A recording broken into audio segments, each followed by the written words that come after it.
근데 어떻게? 밥살이야. 그건 핑계야. 굉장히 또 언론에 민감하네. 이명주의 인생을 시간의 흐름에 따라 들여다보면 언제나 또렷하게 드러나는 한 부분이 있다. 말로 설명되지 않은 공백, 오랫동안 채워지지 않은 자리다.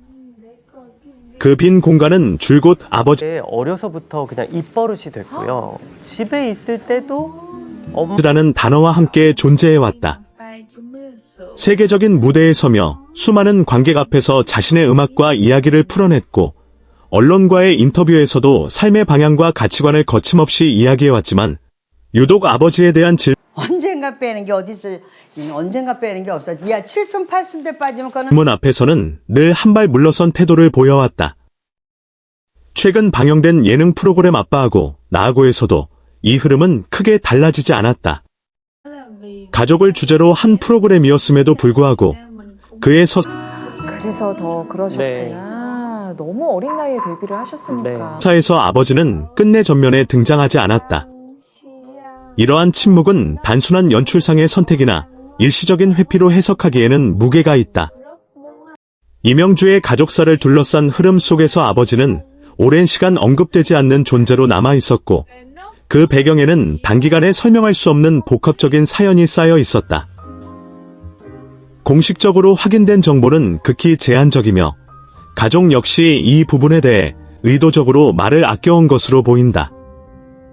그러나 시간이 흐르면서 이 공백은 자연스럽게 호기심을 불러일으켰고 조심스러운 추측과 해석들이 하나둘 수면 위로 떠오르기 시작했다. 일각에서는 이명주의 아버지가 해외, 특히 미국을 중심으로 사업 활동을 해온 인물이라는 이야기가 전해진다. 오랜 기간 외국에서 생활하며 경제적으로 상당한 그러니까 뭐 팬들이 빵빠리 그러니까 이제 팬들이 살쪘어요라는 기반을 다졌다는 설명도 뒤다른다. 동시에 개인적인 영역을 철저히 보호하는 성향 탓에 가족사 역시 외부에 거의 드러나지 않았다는 분석도 나온다. 이러한 맥락 속에서 부부관계가 이미 오래전에 정리된 상태가 아니었느냐는 추정도 꾸준히 제기돼 왔다. 물론 이는 어디까지나 확인되지 않은 이야기들이지만 반복적으로 언급되는 데에는 나름의 이유가 존재한다. 그 이유는 이명주의 성장 과정에서 부모라는 개념이 사실상 어머니 한 사람으로 수렴돼 왔기 때문이다. 그의 어머니 헬렌 킴은 단순히 양육자의 역할에 머무르지 않고 가정의 중심이자 방향타 역할을 해온 인물로 알려져 있다.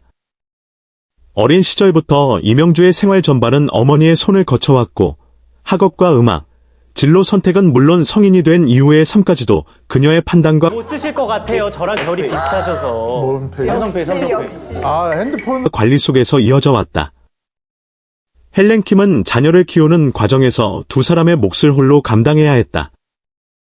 경제적인 책임뿐만 아니라 정서적 지지, 사회 속에서 흔들리지 않도록 아이를 지켜내는 역할까지 모두 어머니에게 집중됐다.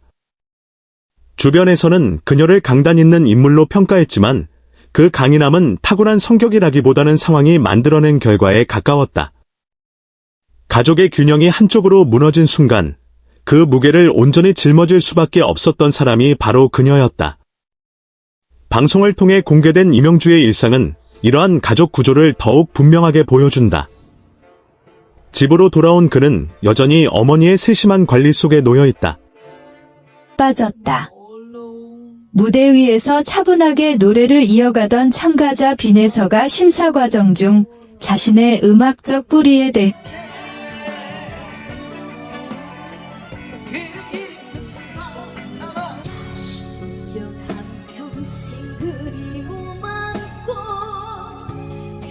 TV조선 트로트 경연 프로그램 현역가왕 3촬영 현장이 한 참가자의 예상치 못한 고백으로 순식간에 혼란의 프로그램 전체의 분위기를 뒤흔들었다.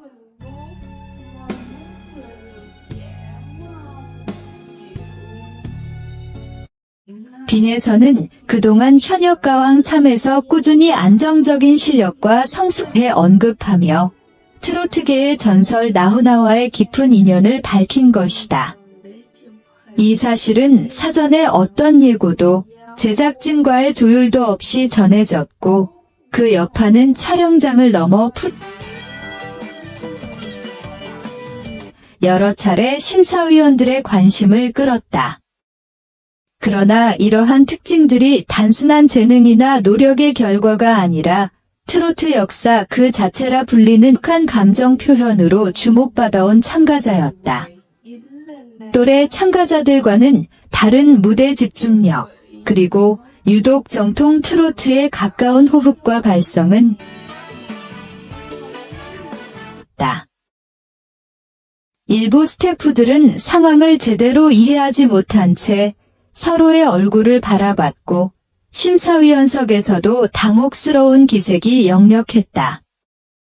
나훈아라는 이름이 갖는 인물에게 직접적인 영향을 받아 형성됐다는 사실이 드러나면서 상황은 전혀 다른 국면으로 흘러가기 시작했다.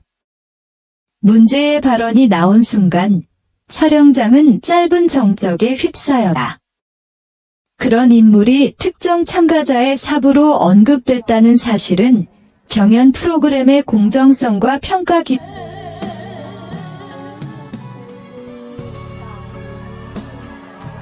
기준 작은 상징성은 단순한 선배 가수의 차원을 넘어선다.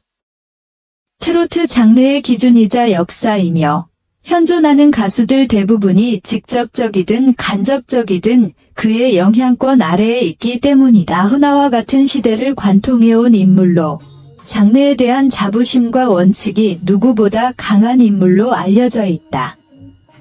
빈에서의 발언 이후 서른도의 표정은 눈에 띄게 굳어졌고 제작진이 자체를 다시 생각하게 만드는 민감한 사안이었다.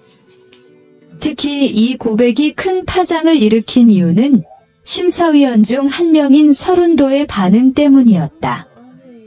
서른도는 트로트계에서 재직이었다. 현역가왕 3는 신인과 현역 가수들이 동일한 출발선에서 실력으로 평가받는다는 취지를 내세운 프로그램이다.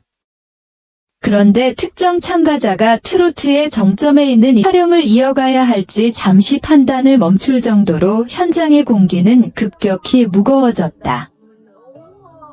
서른도가 보인 격앙된 반응은 단순한 감정의 표출이라기보다 경연의 본질에 대한 문제, 이로 인해 촬영 현장에서는 즉각적인 의견 충돌이 발생했고 제작진 역시 난처한 상황에 놓였다.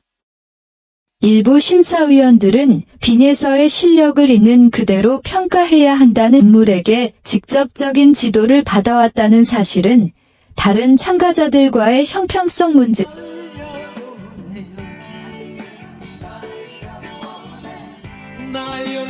직결될 수밖에 없었다. 이 어울릴 만큼 소란스러워졌다. 스태프들 사이에서는 이 장면이 방송에 그대로 나갈 입장을 보였지만 또 다른 일부는 프로그램의 공정성을 고려하지 않을 수 없다는 의견을 내놓았다.